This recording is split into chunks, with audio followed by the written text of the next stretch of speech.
नमस्कार मित्रों। पिछले 3 वीडियो में आप लोगों ने जो मुझे प्यार दिया, स्नेह दिया, आशीर्वाद दिया, उसका मैं तहे दिल से आप लोगों का धन्यवाद करता हूँ। आज की जो वीडियो है वो स्पेशली पेरेंट्स के लिए मैंने बनाई है। इसमें मैं कुछ टिप्स देना चाहता हूँ पेरेंट्स को कि एग्ज़ाम डेज में सिर्फ बच्चों का ही पेपर नहीं होता, पेरेंट्स का भी पेपर होता है, क्योंकि जो टेंशन होता है वो इक्वली दोनों में होती है। और इनफैक्ट कहें तो पेरेंट्स में ज़्यादा टेंशन होती है बच्चों के बारे में। बच्चे तो बच्चे हैं। तो फिर दोबारा मैं वही 10 टिप्स आपके सामने आज लेके आया हूँ। कृपा करके एक बार ध्यान से देखें, आपको अवश्य इनसे लाभ होगा, ऐसा मेरा मानना है। तो शुरुआत करते हैं। सबसे पहले देखिए दोस्तों, स्माइलिंग, जिसको कहते हैं स्माइलिंग फेस, एक नई ऊर्जा देता है। तो एग्ज़ाम डेज में जो बच्चे होते हैं बड़े प्रेशर में होते हैं, बड़े ही टेंशन टाइप और स्ट्रेसफुल लाइफ में होते हैं वो, तो आपका जो स्माइलिंग फेस है वो मुझे लगता है उनके आधी टेंशन, आधी जो स्ट्रेस है उसको कम कर देता है। तो इसलिए मेरा जो पहला आज पेरेंट्स के लिए पहला टिप है कि आप जब भी बच्चों से बात करें, आप स्माइल करके बात करें। आपको स्माइल अगर आर्टिफिशियल भी करनी पड़े तो फिर भी करें आप। तो निश्चित रूप से वो आपका स्माइलिंग फेस देखकर निश्चित रूप से कहना चाहिए वो थोड़ा सा अपना स्ट्रेस और जो दबाव, तनाव जो भी उनके मन में है उससे थोड़ी सी राहत पाएंगे, मुझे ऐसा लगता है। तो पहला आज का जो टिप है वो है कि आप उनके साथ कूल स्माइल फेस उनके साथ रखें हमेशा उनसे बातचीत करते समय। दूसरा टिप आज जो है मित्रों, जीवन बड़ा व्यस्त है और आप भी व्यस्त हैं, सभी व्यस्त हैं, लेकिन मेरा समय यह है कि मेरा विषय यह है कि आप उनके साथ थोड़ा सा क्वालिटी टाइम स्पेंड करें। कई बार हम ऑफिस के किसी भी कार्य से हम इतने ज़्यादा अपने बिजनेस में, एक तरह से कहना चाहिए कि इतने व्यस्त होते हैं कि हमें पता ही नहीं होता कि हमारे बच्चे किस दौर से गुजर रहे हैं, किस स्ट्रेस से गुजर रहे हैं। इनफैक्ट मैं आपसे कहूँगा कि आप उन बच्चों के साथ एग्ज़ाम तक उनको छोड़ने जाएं, कुछ उनके साथ समय बिताएं, उनको लगे कि हाँ मेरे पेरेंट्स जो हैं वो मेरे लिए चिंता कर रहे हैं। बिजनेस के लिए, आपकी जॉब के लिए समय आप बाद में भी निकाल सकते हैं, लेकिन जो ये क्वालिटी टाइम आप अपने बच्चों के साथ बिताएंगे ना, उनको छोड़ते समय, बातचीत करते समय, उनके रास्ते में उनके बारे में, उनकी पढ़ाई के बारे में, उनकी तैयारियों को लेकर जब आप रास्ते में बात करेंगे ना, तो ये उनको उनका जो टेंशन है उसको रिलीज करेगा। समय बहुत मिल जाएगा आपको अपने बिजनेस और जॉब के लिए, लेकिन कुछ समय जो है उन बच्चों के साथ जरूर गुजारें। और मैं तो कहूँ, मैंने ये एक्सपेरिमेंट किया अपने घर में, तो मुझे बड़ा इसका फ़ायदा मिला है। तो दूसरा मेरा पॉइंट है, spend some quality time with your children. तीसरा जो बिंदु है मित्रों वो बहुत इंपॉर्टेंट है कि खासकर पेरेंट्स और खासकर जो मदर्स हैं उनको मैं रिक्वेस्ट करना चाहूँगा कि परीक्षाओं के दौरान बच्चों को लाइट फूड दें, अच्छा फूड दें, उनके मनपसंद का फूड दें। ज़्यादातर उस फूड में फ्रूट्स हो, वेजिटेबल हो, सैलेड हो, जूसेस हो, जिससे कि उन बच्चों को उस फूड को पचाने में ज़्यादा एनर्जी वेस्ट ना करनी पड़े।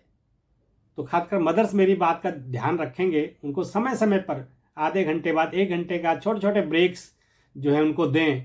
कभी चाय, कभी कॉफ़ी। खासकर रात को कॉफ़ी अगर देते हैं तो बच्चों के अंदर जो है वो जो नींद की समस्या होती है वो थोड़ी कम होती है उस कॉफ़ी से।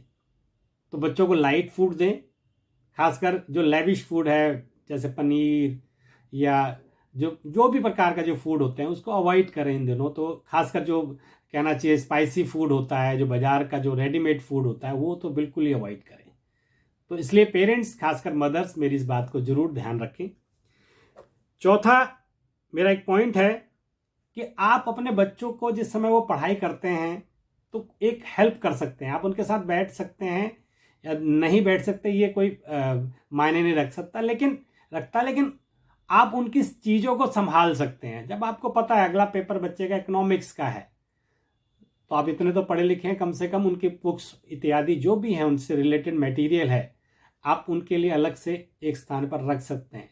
कौन सा बच्चा आपका जो है वो इन दिनों बच्चा थोड़ा दबाव या टेंशन या स्ट्रेस में रहता है, तो आपको पता है कौन सा आपका बच्चा कौन सा पेन यूज़ करता है, कौन सा स्केल, कौन सी पेंसिल, ये सब चीज़ें हैं। तो आप जैसे ही वो पेपर दे के आए तो उनकी जो टेबल है उसको आप एक तरह से कहना चाहिए क्लीन अप करें, और उससे नेक्स्ट पेपर की जब बुक्स उसको अपने टेबल पे रखी मिलेंगी ना, तो उसको निश्चित रूप से बहुत अच्छा लगेगा, उसका मोराल भी बढ़ेगा। तो इसमें पेरेंट्स बहुत हेल्प कर सकते हैं। उसका जो स्टडी रूम है उसको थोड़ा सा बढ़िया तरीके से क्लीन करें, डेकोरेट करें, और डिस्टर्बेंस ना हो इस तरह का कुछ साउंड प्रूफ कर दें उसको। तो ये जो चौथा स्टेप है मेरा, बड़ा इंपॉर्टेंट स्टेप है, इसको आप खासकर पेरेंट्स ध्यान करें। अगला एक बहुत इंपॉर्टेंट चीज़ मैं बताना चाहता हूँ कि पॉजिटिव जो थॉट्स होते हैं दे ब्रिंग पॉजिटिव रिजल्ट्स। आप जब भी बच्चों से बात करें उनकी किसी से कंपैरिजन ना करें, उनसे हमेशा पॉजिटिव बात करें। कुछ दिन की बात है, 1 महीने की बात है, उनसे अच्छी अच्छी बातें करें, उनसे एक तरह से उनके कहना चाहिए उनको रिमाइंड कराएं कि आप कर सकते हो, यू कैन डू इट। एक बहुत अच्छा पॉइंट कहा जाता है, यू कैन डू इट, आप कर सकते हो इसको। हर बच्चा एक समान नहीं होता, हर बच्चे की कैपेबिलिटी अलग अलग होती है। तो अब उस बच्चे से कहिए कि आप कर सकते हो उसको, यू कैन डू इट। तो एक ये बच्चा भी जो है ना, जैसे मोराल बढ़ाता है एक बच्चे का, जैसे आप उसको कहते हैं कि यू कैन डू इट। तो पॉजिटिव टॉक्स रखें, नेगेटिव किसी प्रकार के आस पड़ोस ये सब चीज़ें जीवन भर चलती रहेंगी मित्रों, लेकिन एग्जाम डेज में आप उनसे पॉजिटिव टॉक रखें। तो मेरा आपसे निवेदन है। छठा पॉइंट, ये बहुत इंपॉर्टेंट पॉइंट है, ये बच्चे का मोराल बढ़ाने वाला पॉइंट ये है कि बच्चे को आप उसकी पुरानी जो अचीवमेंट्स है वो याद कराएं। हो सकता है जब वो बच्चा 3rd में हो, ड्राइंग कंपटीशन में फर्स्ट आया हो बच्चा, वो जब 6th क्लास में हो तो वो बच्चा हो सकता है कि वो रनिंग में फर्स्ट आया हो, या किसी क्रिकेट में उसने कोई मैन ऑफ द मैच जीता हो। तो ऐसे बच्चों को रिमाइंड कराएं कि अरे तुमने तो उस समय इतना अच्छा एक अचीव किया था, आज भी कर सकते हो तुम। तो बच्चे को जब उसका इतिहास, वो भी बहुत गोल्डन मोमेंट जब उसके याद दिलाए जाते हैं ना, तो उस बच्चे का मोराल बढ़ता है। और मोराल आपको पता है बहुत कुछ, मनोबल जो है ना, वो जिस प्रकार एक आर्मी होती है ना, आर्मी का सब कुछ जो है मोराल पे डिपेंड करता है। तो ऐसी एग्जाम डेज में बच्चों का सब कुछ जो है उसके मोराल पे डिपेंड करता है। तो बच्चों को अच्छी अच्छी चीज़ें पुरानी जो है उनकी जो गोल्डन अचीवमेंट्स है उनको याद दिलाएं कि तुमने उस समय किया था ना, आज भी कर सकते हो। तो ये बहुत इंपॉर्टेंट पॉइंट मैंने आपको बताया है। सेवंथ पॉइंट ये है कि आपके बच्चे को कुछ ना कुछ पसंद होगा, कुछ उसकी हॉबी होगी, तो इन दोनों खासकर ध्यान करें। पैसा मैटर नहीं करता है, तो जो बच्चे को पसंद है उसको गिफ्ट करें। अच्छा सा कोई किसी प्रकार की वॉच अगर उसको पसंद हो, किसी प्रकार का अगर स्पेशल कोई कहते हैं हेयर बैंड या हैंड बैंड, जो भी हो सकता है उसको पसंद हो, उसको गिफ्ट करें। गिफ्ट जो है ना एक बहुत इंपॉर्टेंट चीज़ है मित्रों। किसी को भी अगर कोई भी गिफ्ट मिलता है ना, उसको बड़ी खुशी होती है, क्योंकि उसके लिए उसको बहुत ज़्यादा एफर्ट्स नहीं करने पड़ते उस गिफ्ट के लिए, लेकिन वो गिफ्ट उसको एक तरह से नई तरोताजगी, एक एनर्जी दे जाता है। तो मेरा एक निवेदन है कि इन दोनों बच्चों को जो उसको पसंद हो, जो लाइक करता हो, ऐसे कुछ गिफ्ट्स उन बच्चों को दें, उनको सरप्राइज़ दें, और जिससे उनको एक प्रकार से एक इंस्पिरेशन मिले अपने पेपर में अच्छा करने के लिए। तो ये मेरा निवेदन है आपसे। 7 पॉइंट था ये। 8th पॉइंट, कभी कभी आप बच्चों के साथ बच्चे बन जाइए। जैसे अब आप भी पढ़े लिखे हैं पेरेंट्स, आज के टाइम में आपको पता है पेरेंट्स कम से कम ग्रेजुएट तो होते हैं। जब ग्रेजुएट नहीं भी हैं, मान लिया 12वीं भी पढ़े हैं, 10वीं भी पढ़े हैं, तो आपको पता तो है ना कि कौन सा पेपर, इंग्लिश का पेपर है, इकोनॉमिक्स का पेपर है। तो बच्चे से पूछे, हाँ भाई कितने लेसन आ रहे हैं, बच्चा बताएगा आपको 19 लेसन आ रहे हैं। अच्छा कितने हो गए? अब देखिए इसके लिए आपको पढ़ना बहुत ज़्यादा कोई स्टडी करने की जरूरत नहीं है। आपने बच्चे से पूछ लिया कितने चैप्टर हो गए, वो कहेगा 19 में से मेरे अभी 16 हुए। तो अच्छा 3 चैप्टर रह गए, कौन कौन से 3 चैप्टर रह गए? तो ये बच्चे के अंदर एक उत्सुकता जगाएगा आपकी, अरे मम्मी को या पापा को मेरे चैप्टर्स भी पता है। तो ये उनको इंस्पायर करेगा कि हाँ मुझे 19 के 19 करने हैं। तो ये भी एक प्रकार हो सकता है बच्चों का मनोबल बढ़ाने का, कि आप उनके साथ खुद स्टडी करें, छोटा मोटा, ज़्यादा स्टडी डीप में जाने की जरूरत नहीं, सिर्फ कितने चैप्टर कितने हो गए क्या, ये आप कर सकते हैं उनके साथ। 9th पॉइंट है, देखिए दोस्तों, इस समय एक क्रूशियल टाइम है, बच्चे प्रेशर में हैं, तो आप उनको कभी कभार हेड मसाज दे दें। 5 मिनट 10 मिनट का टाइम होता है। आजकल बाजार में चले हुए हैं वो मैनीक्योर, पेडिक्योर, मैं तो जानता भी नहीं क्या होते हैं, लेकिन मैंने सुना है कि उस बच्चे को काफ़ी रिलीफ मिलता है, और खासकर हेड मसाज तो एक बहुत रिलीविंग पॉइंट होता है। तो ऐसे टाइम में आजा, आज बैठ, मैं तेरे को हेड मसाज देती हूँ। तो 10 मिनट का है, लेकिन उस बच्चे का जो है ना दिन बन गया।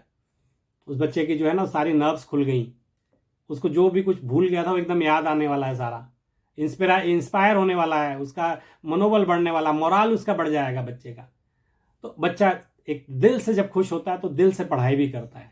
तो ऐसे टाइम में छोटे मोटे चीज़ें आप उसको कर सकते हैं कि भाई आप आइए, बैठिए, थोड़ा सा आप उससे पर्सनली भी आप बातचीत कर सकते हैं, उसके लाइफ के बारे में, उसके गोल्स के बारे में। थोड़ा सा माहौल को ईजी करना है, इसको टेंशन फ्री माहौल से उसको वापस एक डे टू डे लाइफ की जो रूटीन वर्क में लाना है। मित्रों, लास्ट 10वां पॉइंट है और बहुत इंपॉर्टेंट पॉइंट है ये, कि जिस प्रकार से बच्चे का एक स्टडी रूम है, आप मेरे पीछे देख सकते हैं कि पूरा वर्ल्ड का एक मैप है, आपके देख रहे हैं। तो बच्चे का जहाँ स्टडी रूम है, जहाँ जो भी उसका स्टडी टेबल है, वहाँ कुछ उसके आइडियल्स, उनकी पिक्चर्स आप जरूर डालें। और आइडियल्स भी पुराने टाइम के 1857 वाले नहीं होने चाहिए, शेक्सपियर की लेटा आपने विलियम शेक्सपियर की फोटो लगा रखी है, लियोनार्डो विंची की लगा रखी है, ऐसा नहीं। आज का जो लेटेस्ट में क्या है, कौन है? ध्रुव जुरैल, अभी इंडिया को टेस्ट मैच जिताया उसने। यशस्वी जायसवाल, आपने सुना होगा नाम उसका, उसके फादर गोलगप्पे की रेडी लगाते थे। एक बच्चा आजकल वर्ल्ड में नाम कमा रहा है, उसका नाम मैंने लिखा है Ram Babu Praggnanandhaa, the youngest chess champion of the world, Indian है।